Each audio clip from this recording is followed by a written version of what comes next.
नमस्कार प्यारे विद्यार्थियों, 12th क्लास एग्रीकल्चर के आज के इस वीडियो के अंतर्गत हम टिकाऊ खेती के बारे में अध्ययन करेंगे। जैसा कि हम जानते हैं कि टिकाऊ खेती एक विशेष प्रकार की खेती होती है जिसके अंतर्गत हम क्या करते हैं कि जो भी संसाधन है उनका हम बुद्धिमत्ता से प्रयोग करते हैं और जो भी हमारे पास में उन्नत तरीके हैं उनका इस्तेमाल इस प्रकार से करते हैं कि पर्यावरण को किसी भी प्रकार का कोई भी नुकसान ना पहुंचे। तो कहने का मतलब ये है कि हम मनुष्य की जो भी ज़रूरतें हैं, जो मानवीय आवश्यकताएं हैं, उनकी पूर्ति करने के लिए हम विशेष तौर पर पर्यावरण को हम ध्यान में रखते हैं कि पर्यावरण को किसी भी प्रकार का कोई नुकसान ना पहुंचे। अगर पर्यावरण को नुकसान पहुंचता है या पर्यावरण के किसी भी घटक को नुकसान पहुंचता है तो यहाँ पर हम टिकाऊ खेती की परिकल्पना नहीं कर सकते हैं, क्योंकि टिकाऊ खेती वह खेती है जिसमें किसी उत्पादक के उत्पादन का लंबे समय तक हम उसको बरकरार बनाए रख सकते हैं। जैसे हम कई बार बात करते हैं कि ये जो लंबा टिकने वाली बात करते हैं अपन कि कोई चीज़ टिकाऊ क्यों है, क्योंकि जो प्रोडक्ट आपको दिया गया वो लंबे समय तक वो अपनी गुणवत्ता को बनाए रखता है। ठीक है ना। आज हम मार्केट से कोई भी चीज़ खरीदने जाते हैं तो हम उसके टिकाऊपन को ध्यान में देते हैं, यानी कि टिकाऊ और मजबूत ऐसी चीज़ों का हम चयन ज़्यादा करते हैं। तो टिकाऊ खेती भी ऐसी चीज़ है जो हमारे पर्यावरण को बिना किसी प्रकार का कोई नुकसान पहुंचाए, कोई बिना क्षति पहुंचाए और उसको मेंटेन रखते हुए हम जो खेती करते हैं उसको हम क्या कहते हैं, टिकाऊ खेती कहते हैं।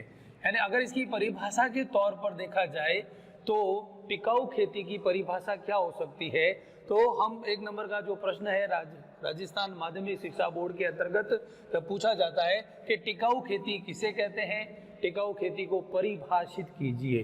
तो परिभाषित करने का मतलब है कि यहाँ पर ऐसी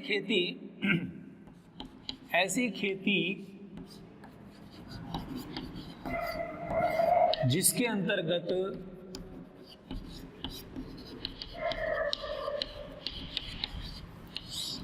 मानवीय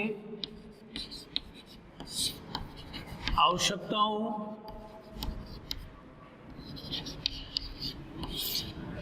की पूर्ति करने के लिए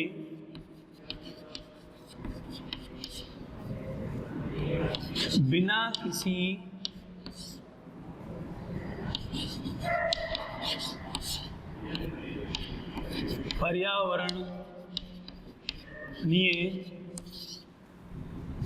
पर्यावरणीय घटकों को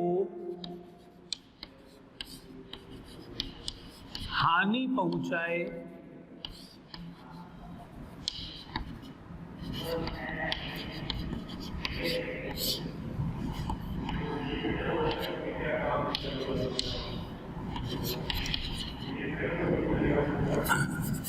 की जाने वाली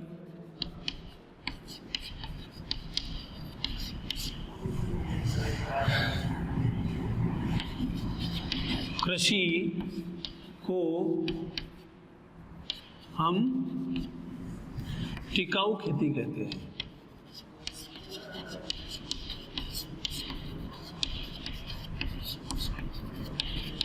ठीक है।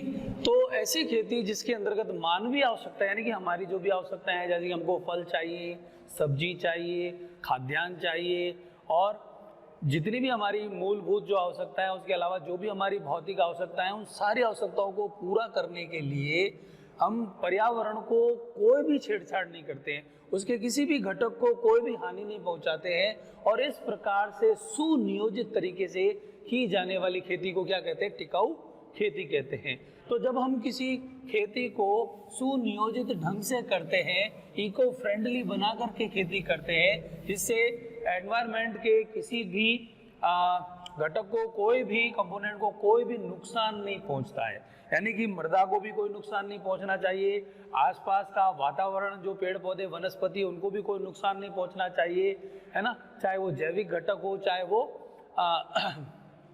अजैविक घटक हो, किसी भी प्रकार से उसका नुकसान नहीं पहुंचना चाहिए। और इस प्रकार से जब हम खेती करते हैं तो वो खेती जो है लंबे समय तक क्या करती है, वो अपने गुणवत्ता को बनाए रखती है। यानी किसी घटक के उत्पादन को लंबे समय तक बनाए रखना क्या कहलाता है? टिकाऊपन कहलाता है। टिकाऊपन का जो शाब्दिक अर्थ है ना, टिकाऊ खेती के अंदर जो टिकाऊ शब्द जो है उसका टिकाऊपन, यानी इसकी हम बात करते हैं तो ये इसका शाब्दिक अर्थ क्या है कि किसी घटक की उत्पादन क्षमता को लंबे समय तक बनाए रखना और बिना किसी छेड़छाड़ के। पर्यावरण में कोई भी परिवर्तन नहीं होना चाहिए, ना ही किसी घटक को कोई नुकसान पहुंचना चाहिए।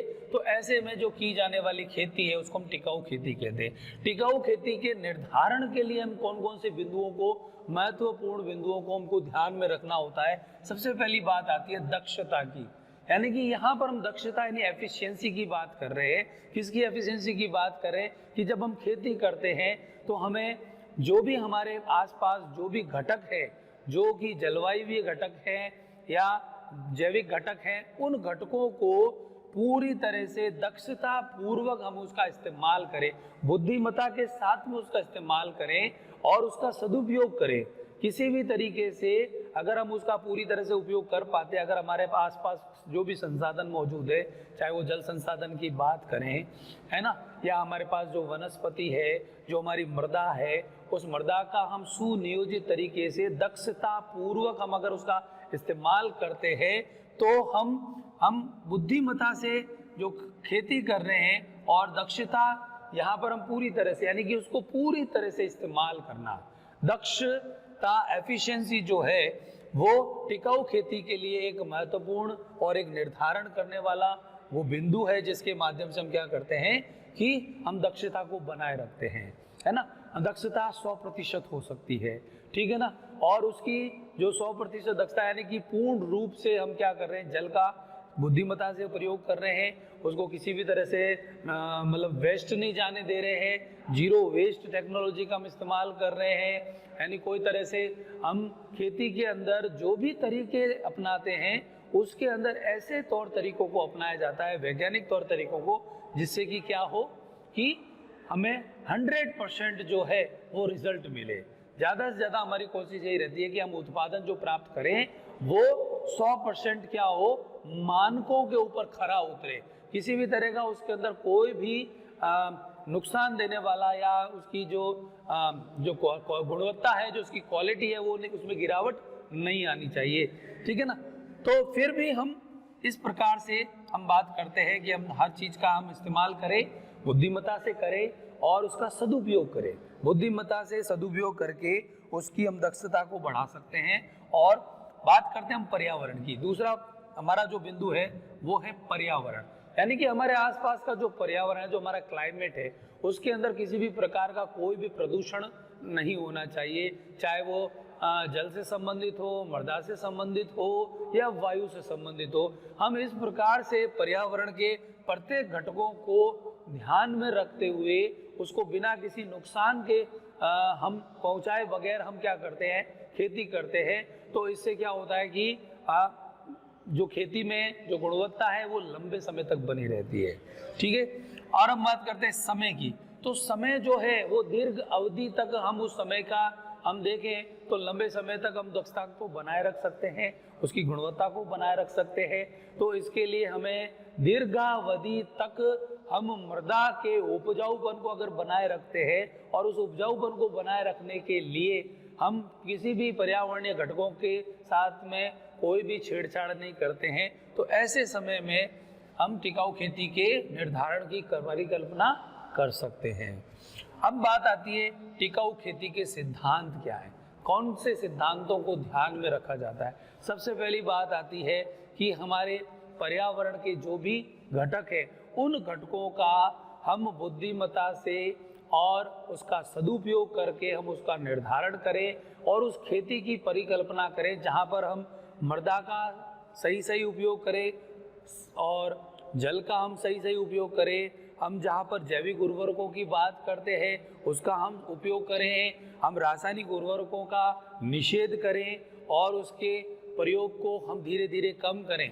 तो टिकाऊपन के सिद्धांतों के अंतर्गत हम उन्नत किस्मों के उन्नत तरीकों को अपनाते हैं, वैज्ञानिक अनुसंधान के कार्यों को ध्यान में रखते हुए जो सूचना हमें मिलती है, जो तरीके हमको सिखाए जाते हैं, जो उन्नत बीज हमको दिए जाते हैं, कृषि उपकरण और कृषि उपाय जो भी हमारे पास में कर्षण की जो क्रियाएं हैं, मानवीय क्रियाकलाप है, उन कर्षण की क्रियाओं के कारण उस पर्यावरण को किसी भी प्रकार की कोई भी क्षति नहीं पहुंचनी चाहिए, ठीक है ना।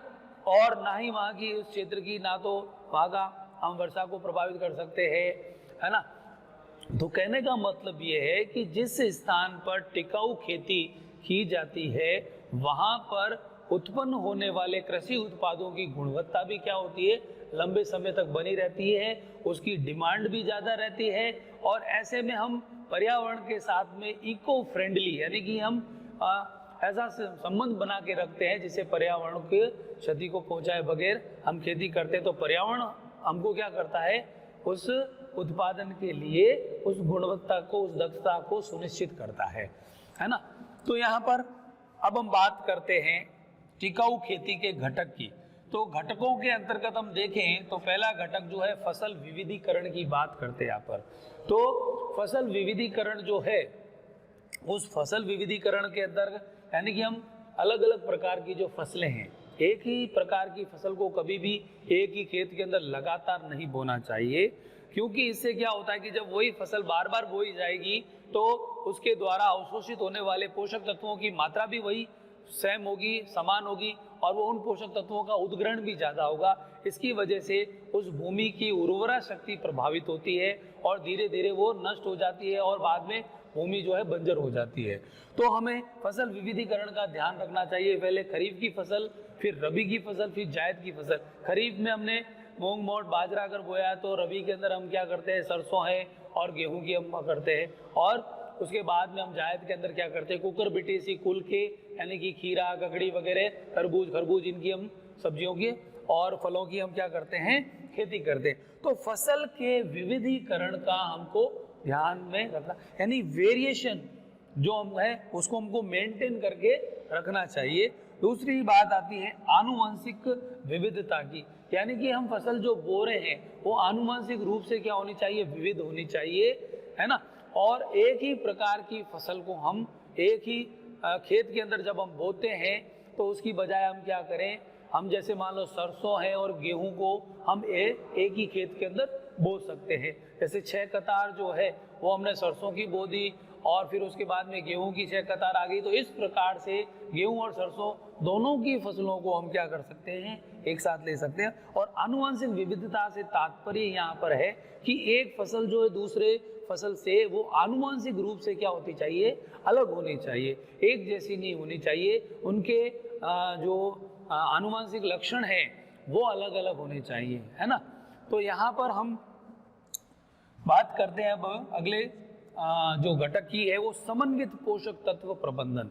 यानी कि जब हम मृदा के अंदर जब हम खेती करते हैं, जो हमारे पास में उपयोगी कृषि योग्य मृदा है और उस मृदा के अंदर समन्वित यानी कि इंटीग्रेटेड यानी कि हम सारी चीज़ों को शामिल करते हैं, समाहित करते हैं, उसमें किसी भी एक घटक को, एक चीज़ को हम छोड़ते नहीं है, सबको एक साथ उसका सही तरीके से, सुनियोजित तरीके से उसका इस्तेमाल करते हैं। तो पोषक तत्व प्रबंधन करने के लिए हम क्या करते हैं, मृदा की तैयारी से लेकर के फसल के परिपक्वन तक हम क्या करते हैं, हर एक बात का ध्यान रखते हैं। पोषक तत्व कौन सा उसको मिलना चाहिए, कितनी मात्रा में मिलना चाहिए, उस बात की हमेशा हम ध्यान में रखते हैं। यानी कि जो गुरु पोषक तत्व है NPK, उनका भी हमको ध्यान में रखना है। और जो सूक्ष्म पोषक तत्व है ना, वो उनका भी कैल्शियम है, कॉपर है, मैग्नीशियम है, ठीक है ना, सोडियम है, ऐसे जो भी माइक्रो एलिमेंट और मैक्रो एलिमेंट उन सब का हमको ध्यान में रखना पड़ता है और उनका एक निश्चित जो तालमेल है उसका हम ध्यान रखते हैं। यानी कि प्रति वर्ष जो है हम गुरु पोषक तत्वों का इस्तेमाल करते हैं और एकांतर वर्ष के अंदर अपन क्या करते हैं, जो सूक्ष्म पोषक तत्वों का इस्तेमाल करते हैं।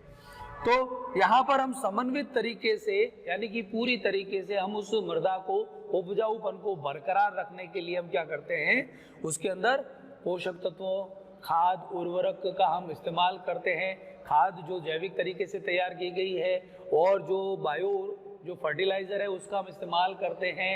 हम रासायनिक उर्वरकों को हम क्या करते हैं यहाँ पर बिल्कुल भी इस्तेमाल करने की सलाह नहीं देते हैं।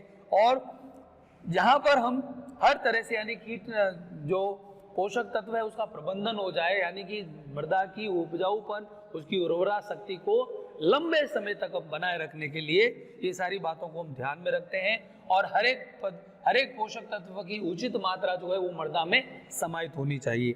इसके बाद में हम बात करते हैं समन्वित नाशजीवी प्रबंधन, यानी कि हमारी फसल जो है जब हम उसकी मृदा की तैयारी से लेकर उसके परिपक्वन तक की हम बात करें तो बुआई होने के बाद में 28 दिन तक जब वो पौधे बड़े हो जाते हैं उसके साथ साथ खरपतवार का भी हम क्या करते हैं उसके अंदर से निराकरण कर देते हैं। और फसल के क्रांतिक अवस्थाओं में भी हम ध्यान रखते हैं कि उसको किस प्रकार के किस समय सिंचाई जल की आवश्यकता है, किस समय नहीं है, ये सारी बातों को ध्यान में रखते निर्धारित करते हैं। तो ऐसे में हम ये ध्यान रखते हैं कि जब फसल पर कायिक प्रावस्था के बाद में जब जननिक प्रावस्था आती है तो कुछ कीट क्या होते हैं कायिक अवस्था में आक्रमण करते हैं, कुछ जननिक प्रावस्था के अंदर आक्रमण करते हैं। तो ऐसे में उन जीवों को नष्ट करने के लिए हम पेस्टिसाइड्स का इस्तेमाल करते हैं। जो पेस्टिसाइड्स हैं उनका इस्तेमाल करते हैं, कीटनाशक दवा है, रोगनाशक दवा है ना, हर्बिसाइड्स है, इंसेक्टिसाइड्स है, ठीक है ना, पेस्टिसाइड्स है। तो इन चीज़ों का इस्तेमाल करने के लिए भी हमारे पास में क्या होना चाहिए, एक मापदंड होना चाहिए। और उस मापदंड के अनुसार हमें कौन सी नाशजीवी चीज़ों का समन्वित रूप से उसके ऊपर हम इंटीग्रेटेड तरीके से क्या करें, उसके ऊपर पेस्ट मैनेजमेंट करते हैं, IPM है ना, इंटीग्रेटेड पेस्ट मैनेजमेंट के अंतर्गत हम इसको देखें तो यहाँ पर वो सारे कीटों को जो कि फसल को नुकसान करते हैं, वो सारे सूक्ष्म जीव जो फसल के अंदर रोग उत्पन्न करते हैं, वो कवक जो फसल के अंदर रोग उत्पन्न करते हैं, उनका हमको प्रबंधन करने के लिए हम समय समय पर क्या करते रहते हैं, इनका छिड़काव करते रहते हैं। और पूरी तरह से यानी कि मृदा के उपजाऊपन के अंदर कोई खराब दिक्कत नहीं आए, उसके उर्वरा शक्ति बनी रहे और जो मित्र कीट है उसको भी नुकसान नहीं पहुंचे। तो हम इस प्रकार के तरीके को अपनाते हैं जिसके अंतर्गत हम नाशजीवी प्रबंधन कर सकते हैं। अब बात आती है पांचवा जो पॉइंट है वो है समन्वित जल प्रबंधन। तो समन्वित यानी इंटीग्रेटेड वाटर मैनेजमेंट की बात हम करें तो यहाँ पर हम जल को क्या करें, जैसे वर्षा हो रही है तो वर्षा होने वाले क्षेत्रों के अंदर उस जल को जहाँ पर कम वर्षा होती है ज़्यादा वर्षा होती है उसके अनुसार उचित प्रबंधन किया जाता है। वाटर को हार्वेस्ट करने का हमारे पास में उचित प्रावधान होने चाहिए, उचित हमारे पास में घटक होने चाहिए, बांध बनाए जाने चाहिए जहाँ पर तालाब है, बांध है, झील है, जो भी है, तो उसकी सिंचाई यानी कि जल संरक्षण, जल के पुनर्भरण और जल के दोहन का भी हम पूरी तरह से क्या करते हैं यहाँ पर ध्यान रखते हैं। तो पानी को कैसे इकट्ठा करना है, उसका इस्तेमाल कैसे करना है, बुद्धिमत्ता से करना है और उचित मात्रा में करना है, पूरी दक्षता के साथ करना है। और इस समन्वित जल प्रबंधन के बाद में हम बात करते हैं ऊर्जा प्रबंधन की। तो कि जो भी हमें यहाँ पर हम खेती बाड़ी से संबंधित ऊर्जा की अगर बात करें तो हमें कई प्रकार से जो पादप अवशेष से वो प्राप्त होते हैं, पशुओं को हम चारा खिलाते हैं उनसे गोबर है वो प्राप्त होता है और हम बायोगैस प्लांट लगा सकते हैं और उसका हम उचित उपयोग कर सकते हैं। उससे हम क्या कर सकते हैं, प्रकाश प्रज्वलित कर सकते हैं, मेंटल लगा करके उसका इस्तेमाल किया जा सकता है।